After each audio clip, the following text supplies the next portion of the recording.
Madame Bovary, écrit par Gustave Flaubert en 1857, lu par Équilivre, livre audio.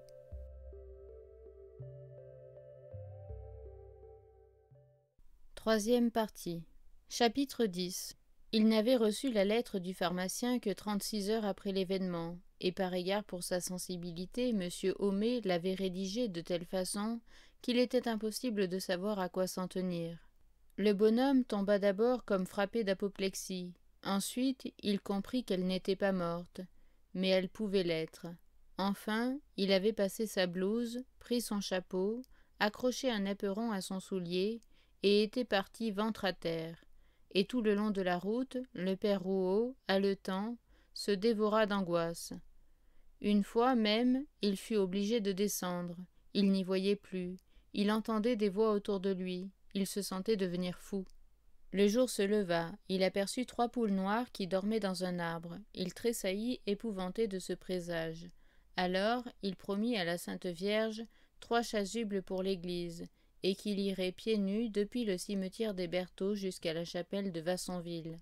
Il entra dans la Marôme en hélant les gens de l'auberge, enfonça la porte d'un coup d'épaule, bondit au sac d'avoine, versa dans la mangeoire une bouteille de cidre doux et renfourcha son bidet qui faisait feu des 4 fers. Il se disait qu'on la sauverait sans doute. Les médecins découvriraient un remède, c'était sûr. Il se rappela toutes les guérisons miraculeuses qu'on lui avait contées. Puis elle lui apparaissait morte. Elle était là, devant lui, étendue sur le dos, au milieu de la route. Il tirait la bride, et l'hallucination disparaissait.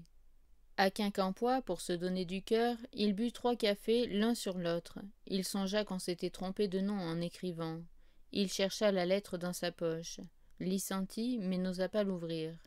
Il en vint à supposer que c'était peut-être une farce, une vengeance de quelqu'un, une fantaisie d'homme en goguette. Et d'ailleurs, si elle était morte, on le saurait. Mais non, la campagne n'avait rien d'extraordinaire. Le ciel était bleu, les arbres se balançaient. Un troupeau de moutons passa. Il aperçut le village. On le vit accourant, tout penché sur son cheval, qu'il bâtonnait à grands coups, et dont les sangles dégoutelaient de sang. Quand il eut repris connaissance, il tomba tout en pleurs dans les bras de Bovary. « Ma fille, Emma, mon enfant, expliquez-moi. » Et l'autre répondait avec des sanglots. « Je ne sais pas, c'est une malédiction. » L'apothicaire les sépara. Ces horribles détails sont inutiles. J'en instruirai monsieur. Voici le monde qui vient. De la dignité, fichtre, de la philosophie. Le pauvre garçon voulut paraître fort, et il répéta plusieurs fois. Oui, du courage.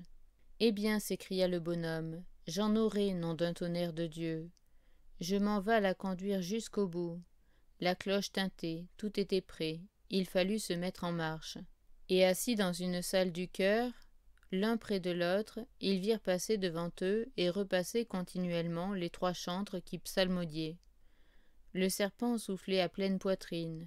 Monsieur Bournisien, en grand appareil, chantait d'une voix aiguë. Il saluait le tabernacle, élevait les mains, étendait les bras. Lestiboudois circulait dans l'église avec sa latte de baleine, près du lutrin. La bière reposait entre 4 rangs de cierges. Charles avait envie de se lever pour les éteindre. Il tâchait cependant de s'exciter à la dévotion, de s'élancer dans l'espoir d'une vie future, où il la reverrait. Il imaginait qu'elle était partie en voyage, bien loin, depuis longtemps. Mais quand il pensait qu'elle se trouvait là-dessous, et que tout était fini, qu'on l'emportait dans la terre, il se prenait d'une rage farouche, noire, désespérée. Parfois, il croyait ne plus rien sentir, et il savourait cet adoucissement de sa douleur, tout en se reprochant d'être un misérable. On entendit sur les dalles comme le bruit sec d'un bâton ferré qui les frappait à temps égaux. Cela venait du fond, et s'arrêta court dans les bas-côtés de l'église. Un homme, en grosse veste brune, s'agenouilla péniblement. C'était Hippolyte, le garçon du Lion d'Or. Il avait mis sa jambe neuve. L'un des chantres vint faire le tour de la nef pour quêter, et les gros sous, les uns après les autres, sonnaient dans le plat d'argent. « Dépêchez-vous donc, je souffre, moi » s'écria Bovary. tout en lui jetant avec colère une pièce de 5 francs. L'homme d'église le remercia par une longue révérence. On chantait, on s'agenouillait, on se relevait, cela n'en finissait pas. Il se rappela qu'une fois, dans les premiers temps, ils avaient ensemble assisté à la messe, et ils s'étaient mis de l'autre côté, à droite, contre le mur. La cloche commença. Il y eut un grand mouvement de chaises. Les porteurs glissèrent leurs 3 bâtons sous la bière, et l'on sortit de l'église. Justin alors parut sur le seuil de la pharmacie. Il y rentra tout à coup, pâle, chancelant.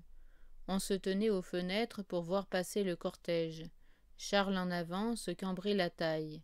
Il affectait un air brave, et saluait d'un signe ceux qui, débouchant des ruelles ou des portes, se rangeaient dans la foule. Les 6 hommes, 3 de chaque côté, marchaient au petit pas, et en haletant un peu. Les prêtres, les chantres et les 2 enfants de chœur récitaient le De Profundis, et leur voix s'en allait sur la campagne, montant et s'abaissant avec les ondulations. Parfois ils disparaissaient au détour du sentier, mais la grande croix d'argent se dressait toujours entre les arbres. Les femmes suivaient, couvertes de manteaux noirs à capuchon rabattu. Elles portaient à la main un gros cierge qui brûlait, et Charles se sentait défaillir à cette continuelle répétition de prières et de flambeaux, sous ces odeurs affadissantes de cire et de soutane. Une brise sèche soufflait les seigles et les colzas verdoyaient. Des gouttelettes de rosée tremblaient au bord du chemin, sur les haies d'épines. Toutes sortes de bruits joyeux emplissaient l'horizon. Le claquement d'une charrette roulant au loin dans les ornières, le cri d'un coq qui se répétait, ou la galopade d'un poulain que l'on voyait s'enfuir sous les pommiers. Le ciel pur était tacheté de nuages roses. Des fumignon bleuâtres se rabattaient sur les chaumières couvertes d'iris.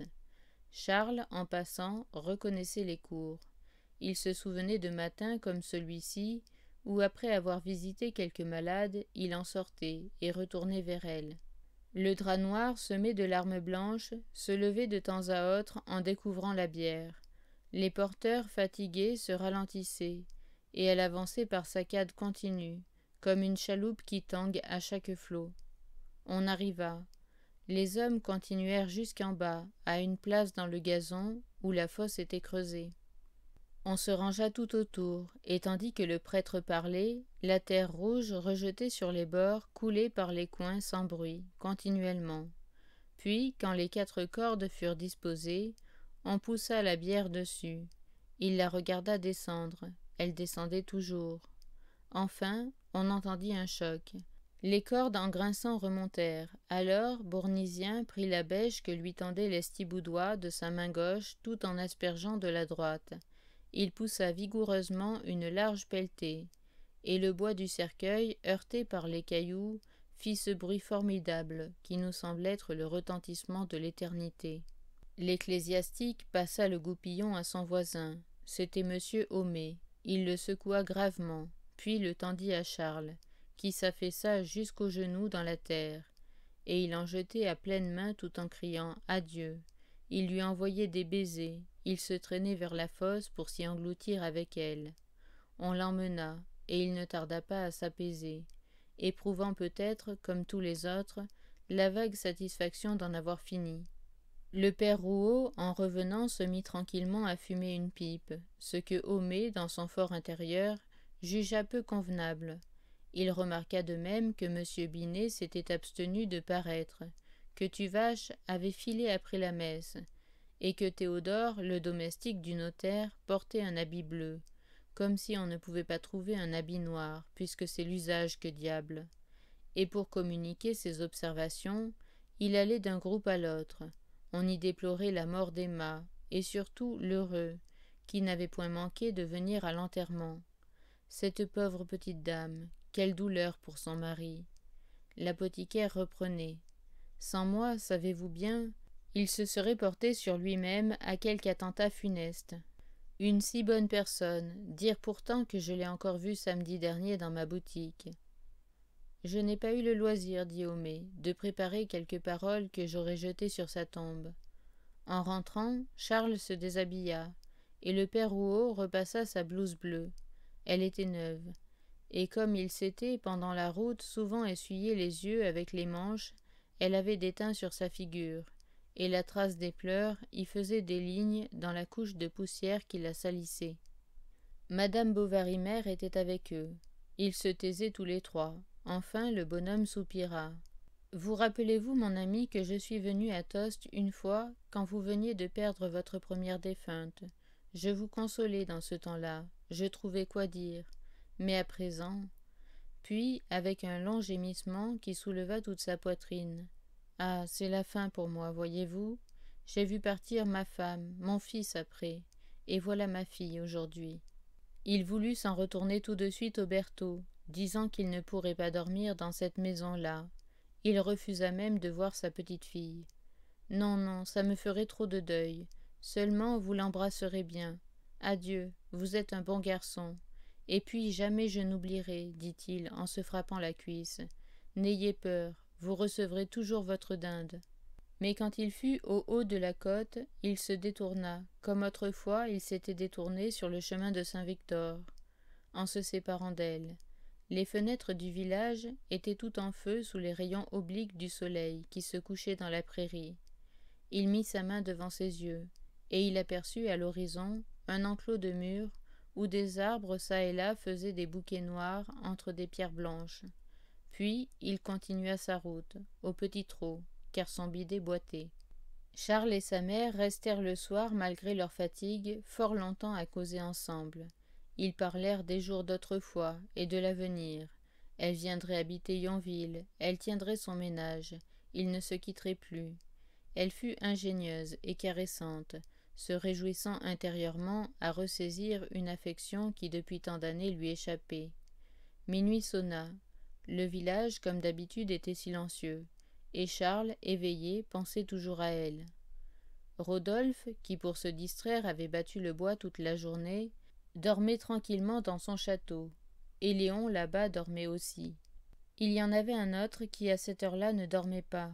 Sur la fosse, entre les sapins, un enfant pleurait, agenouillé, et sa poitrine, brisée par les sanglots, haletait dans l'ombre, sous la pression d'un regret immense, plus doux que la lune et plus insondable que la nuit. La grille tout à coup craqua. C'était Lestiboudois. Il venait chercher sa bêche qu'il avait oubliée tantôt. Il reconnut Justin, escaladant le mur, et sut alors à quoi s'en tenir sur le malfaiteur qui lui dérobait ses pommes de terre.